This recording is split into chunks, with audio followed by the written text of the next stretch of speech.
Have millennials become Generation Fear? In a 2014 article, Bill Bergman made the case for the conclusion that fear is the driving factor in the lives of millennials in America. As a college professor, he noted that students were reluctant to express themselves openly in class. They admitted their fear of embarrassment on social media kept them quiet and quite compliant with their classmates. While Bergman believes the reality of work and family responsibilities will break the hold of social media, I'm not so sure. Oh, they may not be wedded to it like they were in college, but the imprint of fear has long-term effects. The paralyzing effect of fear on human beings isn't the product of social media, it's just more highly exposed. Fear of being shamed and cast out has been part of our nature going back to the beginning when Adam and Eve were cast out of the garden and Cain was expelled from his family, Genesis 3 and 4. All cultures, societies, and churches have had methods of compelling compliance for good or bad. The danger for us as Christians is becoming more afraid of what the people we go to church with will think than what God will think. Today's Throwback Thursday edition of Morning Minutes in the Bible on An American Missionary reaches back 50 years for some thoughts on the wrong kind of fear. Pleasing the Pharisees by Dan Shipley from Plain Talk Magazine, March 1972. Nevertheless, even of the rulers many believed on him, but because of the Pharisees they did not confess it, lest they should be put out of the synagogue. For they loved the glory of men more than the glory that is of God. John 12, verses 42 and 43. Even of the rulers. Even among the elite Sanhedrin were many who believed on Christ. Speculation about whether they actually believed only reflects on the skeptic's faith, not the rulers. God says they believed, and for believers, that's enough. But they did not confess it, and herein lies their great sin. It was not so much what they did as what they failed to do. Their faith indicates knowledge. They knew, yet still would not confess and follow Christ. Why?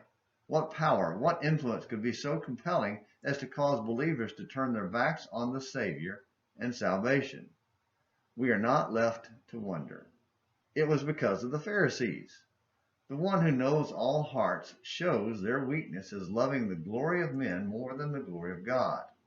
To them, getting along with men, gaining their favor and avoiding their disfavor, had priority over pleasing God. These were not men to allow such things as truth and right to interfere with their religion. While these Pharisees no longer exist as a religious sect, they are still very much in evidence as they represent those whom men strive to please more than God. Because of the Pharisees, many of all ages have proved themselves to be as these rulers, found wanting at a crucial time, succumbing to pressures and circumstances. Because of the Pharisees, Pilate delivered up Christ to be crucified, wishing to content the multitude, Mark 15:15. It was for the same reason that Peter followed Christ from afar, denied him with cursing and swearing, and said, "I know not the man." He later showed the same weakness in Antioch by withdrawing from the Gentiles, fearing them that were of the circumcision, Galatians 2:12. Fear and favor of the Pharisees continues to flavor the religion of many. It has influenced the revision and updating of Catholic and denominational creeds. It promotes watered-down preaching and encourages the fear of offending phobia. As the rulers, many have learned the way of truth, but because of the Pharisees will not embrace it. Even among the brethren are some who prefer to stay with the synagogue rather than to stand for what they know to be right. No Pharisee should be allowed to determine where I shall spend eternity.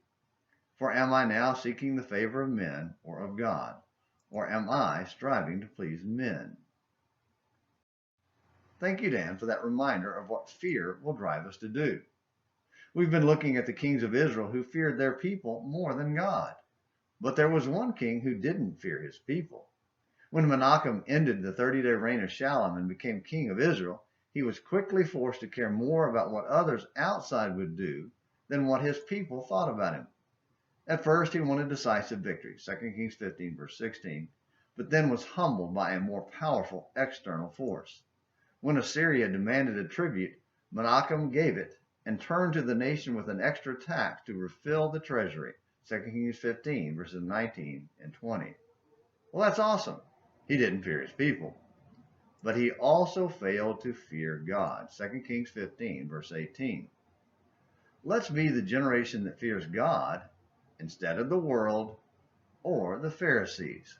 Luke 12, verse 5.